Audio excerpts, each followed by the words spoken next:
Hello student, आप लोग कैसे हैं। आई होप आप सभी लोग अच्छे होंगे और अपनी तैयारी अच्छे से कर रहे होंगे। कल आपका साइंस का पेपर है, तो आपके लिए मैं क्लास 10th साइंस में 5 लघु उत्तरीय प्रश्न लेकर आया हूं। और ये जो प्रश्न है वो केमिस्ट्री पार्ट के हैं। किस पार्ट के हैं? केमिस्ट्री पार्ट के हैं। आप सभी जानते होंगे जो लघु उत्तरीय प्रश्न है वो 4 नंबर और 3 नंबर में पूछे जाते हैं। तो इन प्रश्नों को आपको क्या करना है, तैयार कर लेना है और इन क्वेश्चन में से परीक्षा में जरूर कोई ना क्वेश्चन पूछा जाएगा, ये मेरी 100% गारंटी है। तो आइए देखते हैं जो हमारा पहला क्वेश्चन है वो क्या है। पहला क्वेश्चन है रेडॉक्स अपक्रिया क्या है। क्या रहेगा क्वेश्चन कुछ इस प्रकार है कि रेडॉक्स अपक्रिया क्या होती है, आपको बताना होगा। या इस प्रकार भी क्वेश्चन पूछा जा सकता है कि रेडॉक्स अपक्रिया पर टिप्पणी लिखिए। तो इसका उत्तर देखिए, किसी अपक्रिया में यदि एक अभिकारक उपचयित होता है, क्या होता है, यदि किसी अपक्रिया में एक अभिकारक उपचयित होता है तथा दूसरा अभिकारक अपचयित होता है तो उसे हम क्या कहते हैं, रेडॉक्स अपक्रिया कहते हैं। और यही अपक्रिया क्या कहलाती है, उपचयन और अपचयन अपक्रिया भी कहलाती है। अगर इस प्रकार भी क्वेश्चन पूछा जाए कि उपचयन और अपचयन अपक्रिया क्या है, तो यही परिभाषा आपको लिखना होगा कि किसी अभिक्रिया में यदि एक अभिकारक उपचयित और दूसरा अपचयित होता है तो उसे हम उपचयन और अपचयन अपक्रिया कहते हैं। इसका उदाहरण देखते हैं। उदाहरण सहित आपको लिखना है, उदाहरण लिखेंगे तो फुल मार्क्स मिलेंगे आपको परीक्षा में।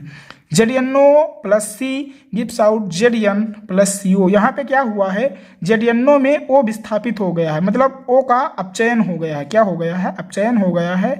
और यहाँ पे C का अपचयन CO के साथ हो गया है, उपचयन हो गया है। क्या हो गया है, उपचयन हो गया है। इस प्रकार यह रेडॉक्स अपक्रिया हमारी हो जाएगी। दूसरा क्वेश्चन देखते हैं। धोने के सोडे के 2 प्रमुख उपयोग आपको लिखने हैं कि जो धोने का सोडा होता है उसका मुख्य उपयोग क्या होता है। तो इसका पहला उपयोग होता है जल की अस्थायी कठोरता को दूर करने के लिए धोने के सोडे का प्रयोग करते हैं। दूसरा जो इसका यूज है वो है सोडियम कार्बोनेट का उपयोग कांच, साबुन आदि उद्योगों में भी किया जाता है। धोने के सोडे का उपयोग हम कांच उद्योग और साबुन उद्योग में करते हैं। अब तीसरा क्वेश्चन है, ये क्वेश्चन बहुत ही इंपॉर्टेंट है, आपको इसे नहीं छोड़ना है, आपको याद करके जाना है, क्योंकि ये क्वेश्चन अब की बार पक्का आएगा। या फिर ये पूछा जाएगा कि भर्जन तथा निष्पादन की परिभाषा दीजिए, या ये पूछा जाएगा कि भर्जन तथा निष्पादन में अंतर बताइए। तो सबसे पहले हम निष्पादन देखेंगे कि निष्पादन क्या होता है। निष्पादन सांद्रित अयस्क को वायु की अनुपस्थिति में, क्या होता है, सांद्रित अयस्क को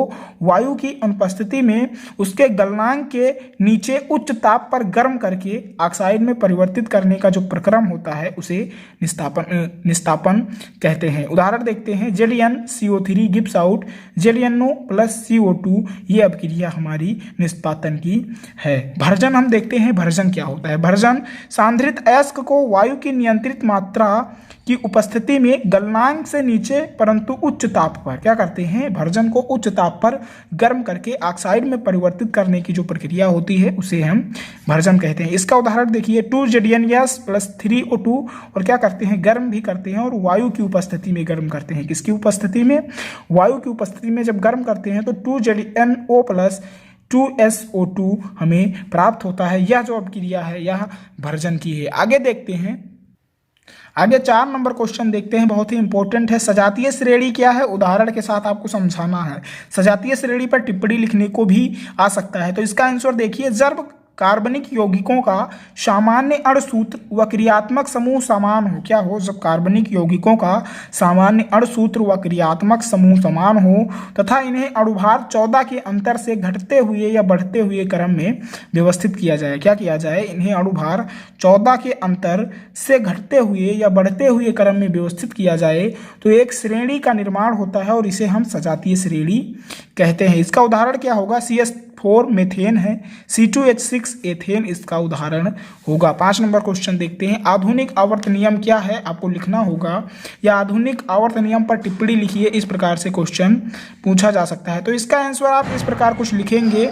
इस नियम के अनुसार तत्वों के भौतिक तथा रासायनिक गुण उनके परमाणु भारों के आवर्त फलनीय होते हैं। क्या होते हैं, आप कुछ इस प्रकार लिखेंगे कि इस नियम के अनुसार तत्वों के जो भौतिक और रासायनिक गुण होते हैं वो परमाणु भारों के आवर्ती फलन होते हैं। अर्थात तत्वों को उनके बढ़ते परमाणु भारों के क्रम में व्यवस्थित करने पर एक निश्चित समयांतराल पर गुणों की पुनरावृत्ति होती है। क्या होती है, यदि हम उनके बढ़ते परमाणु भारों के क्रम में व्यवस्थित करते हैं तो क्या होता है, निश्चित समय अंतराल पर उनके गुणों की जो पुनरावृत्ति होती है वही हमारी आधुनिक आवर्त नियम कहलाती है। तो ये क्वेश्चन बहुत ही इंपॉर्टेंट थे। अगर इन 5 क्वेश्चन को तैयार करते हैं तो परीक्षा में इनमें से कोई ना कोई क्वेश्चन जरूर पूछा जाएगा, ये मेरी गारंटी है। अगर आपको यह वीडियो अच्छी लगी तो आप कमेंट में जरूर बताएं कि यह वीडियो आपको कैसी लगी।